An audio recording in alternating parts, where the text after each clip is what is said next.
જય શ્રી કૃષ્ણ. સ્વાગત છે તમારું છાયાની વાનગીઓમાં. આજે હું બનાવવાની છું આખા ભરેલા રીંગણાનું શાક અને ખીચડી. તો ચાલો બનાવવાની શરૂઆત કરીએ. એને માટે મેં 1 કપ જીરાસર ચોખા લીધા છે અને તમે કોઈ પણ વેરાયટીના ચોખા લઈ શકો. અને અડધો કપ મગની દાળ ફોતરાવાળી લીધી છે. દાળ થોડી ઝાંખી લાગે છે પણ મેં એને મોઈને લીધી છે એટલે એવી લાગે છે. હવે આ ખીચડીને આપણે 3-4 પાણીથી ધોઈ અને થોડું પાણી નાખી અને 10 મિનિટ પલાળવા દેવાની છે.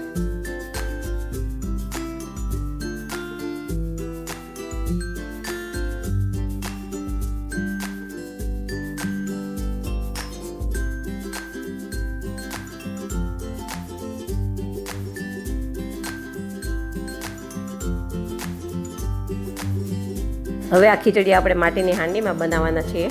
તો એમાં 1 કપ ચોખા અને અડધો કપ દાળની સામે આપણે 5 કપ પાણી લેવાનું છે. પછી જોઈશું એમ નાખશું અને પાણીને ગરમ થવા દેશું.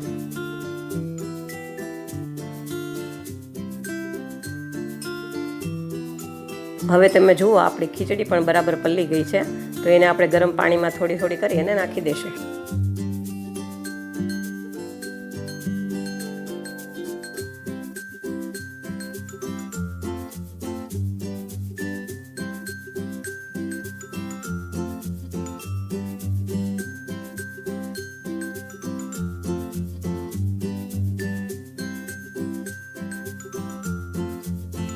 હવે મેં બધી ખીચડી હાંડીમાં નાખી દીધી છે. તો એમાં 2 ચમચી મીઠું, અડધી ચમચી હળદર. પણ શું તમે કોઈ દિવસ મેથી દાણા અને હિંગ નાખીને ખીચડી બનાવી છે? તો એકવાર આવી રીતે ચોક્કસ ટ્રાય કરજો. અમે આ રીતે જ બનાવીએ છીએ પણ બહુ ટેસ્ટી એવી લાગે છે. પછી એમાં 1 ચમચો સિંગ તેલ નાખી બધું સારી રીતે મિક્સ કરી અને એને ઉકળવા દેશું.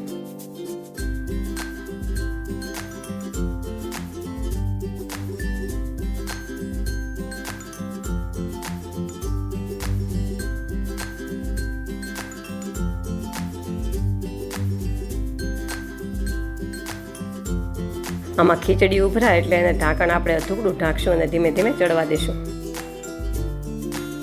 હવે ખીચડી થોડીક ચડી ગઈ છે. તો આમાં પાણી મને હજુ થોડું ઓછું લાગે છે એટલે 1 કપ પાણી હું હજુ વધારે નાખું છું. અને આમાં ટોટલ આપણે 5 કપ પાણી પહેલાં લીધું હતું ને 1 કપ અત્યારે, એટલે એમ 6 કપ જેટલું પાણી આમાં જોશે ખીચડીમાં. હવે ખીચડીને સારી રીતે હલાવી સાવ ધીમો ગેસ રાખી અને થોડી વાર સીજવા દેશું.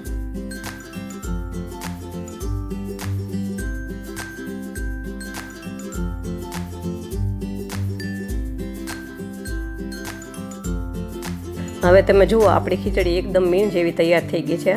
અત્યારે થોડી પતલી છે પણ જેમ ઠંડી થશે ને એમ હજી થોડી કઠણ થઈ જશે. હવે રીંગણાનું શાક ભરવા માટે આપણે એક મસાલો તૈયાર કરશું.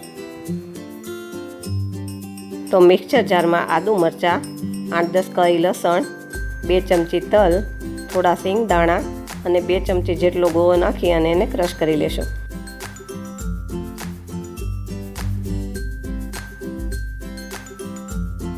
જો અમે 250 ગ્રામ રીંગણા લીધા છે. રીંગણા આપણે આવા નાના અને કૂણા પસંદ કરવાના અને એના અડધા ડીટિયા તોડી અને આવી રીતે 4 કાપા કરીને લીધા છે અને રીંગણાને પાણીમાં રાખવાના જેથી કરીને કાળા ન થાય.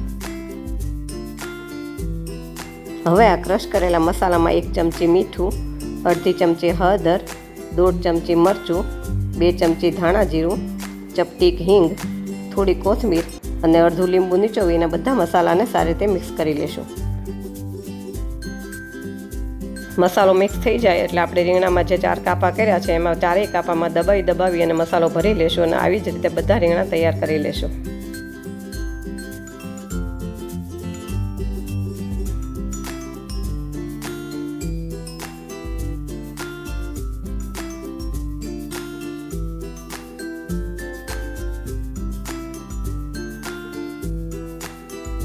હવે આપણે હાંડીમાં 2 પાવડા તેલ લેશું.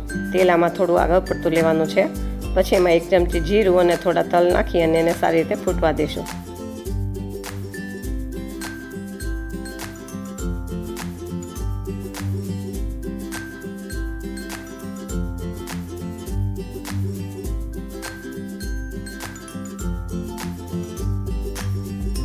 હવે આપણે આમાં એક રીંગણાને ચારે બાજુ ગોઠવી અને થોડી વાર સતળવા દેશું.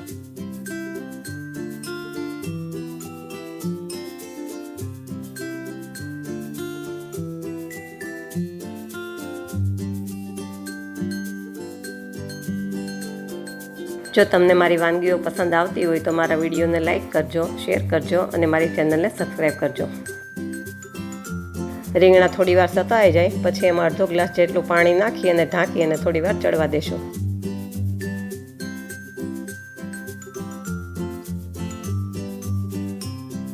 જુઓ આપણા રીંગણા થોડાક ચડી ગયા છે અને તેલેય છૂટું પડવા માંડ્યું છે. તો આપણે જે બાકીનો મસાલો વધ્યો હતો હવે એ નાખી દઈશું અને થોડુંક પાણી નાખી અને હલાવી લઈશું.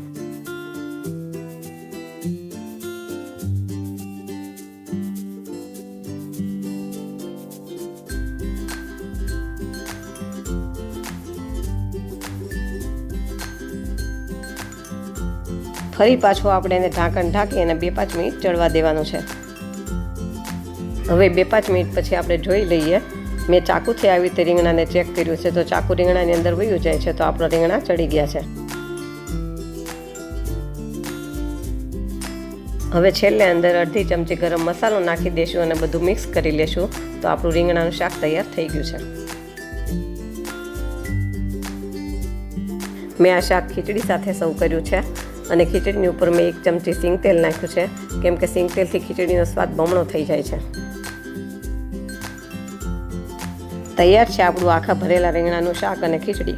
ફરી મળી એક નવી વાનગી સાથે.